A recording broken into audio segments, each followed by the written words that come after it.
Good evening, class. Today is going to be a little bit different. I'm not going to read a book with you today, but instead we are going to read a poem. And this book is called Where the Sidewalk Ends. It has a lot of poems in it, and it's written by Shel Silverstein. I think it has, let's see, more than 50 poems in here. Wow. And poems, sometimes they have rhyming words at the end of sentences. So I want you to listen and see if you can hear any of the rhyming words in the poem that I read, okay? And after that, since a poem is usually pretty short, I'm gonna show you some pictures of some of the things that I have behind me, like my Eiffel Tower painting, my harmonica, my rock, my plant, Coco and Jojo, you know already. Okay. So, this poem is called 1 Inch Tall. And an inch is about this big, it's pretty small. 1 inch tall. If you were only 1 inch tall, you'd ride a worm to school. He writes funny poems. The teardrop of a crying ant would be your swimming pool. School, pool. Do you hear those words? They end in the same sound. A crumb of cake would be a feast and last you 7 days at least. There's another one, feast and least. Feast, that was one of our vocabulary words during Thanksgiving. It's a big meal. A flea would be a frightening beast if you were 1 inch tall. Oh, feast, least, beast. They all end with the sound east. If you were only 1 inch tall, you'd walk beneath the door, and it would take a month to get down to the store.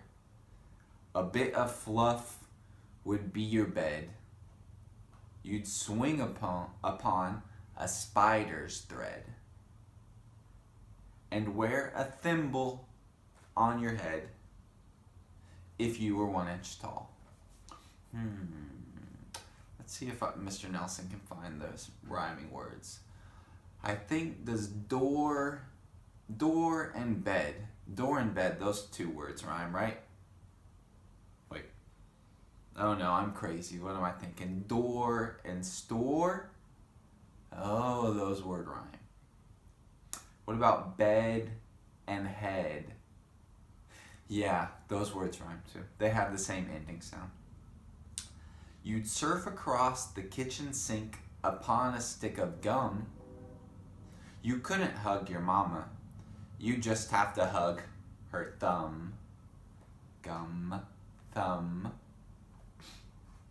You'd run from people's feet in fright. Ah, big feet. Ah, it's squishy. To move a pin would take all night. It would take a long time. This poem took 14 years to write, 'cause I'm just 1 inch tall. That's a good poem. Oh, at the end, I wonder if I can find some rhyming words. I think night and thumb, those words rhyme. Night, thumb. They have the same ending sound? No, they don't. What about gum and fright? Did I trick you? No, those words don't rhyme either. What about gum and thumb?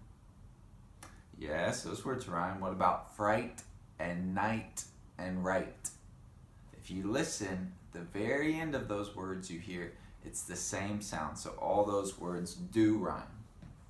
I really like this book, and this author is really good at writing poems. Oh, I just closed the book and I didn't show you the picture. Here's the picture. It says 1 inch tall. And hopefully you can see it. There you go. Okay, now I'm going to show you the pictures. I hope you have an awesome weekend, and you can relax, and hopefully the weather's nice outside. The sun just came out. It was raining before. I hope it's like it this weekend. Okay, bye-bye. Here is a picture of Paris. You can see the Eiffel Tower there. Here's a little tiny Broby and a cup I use from sugar. There's my harmonica that I play the intro song with. Here's my little plant and a rock an old student painted for me. Bye.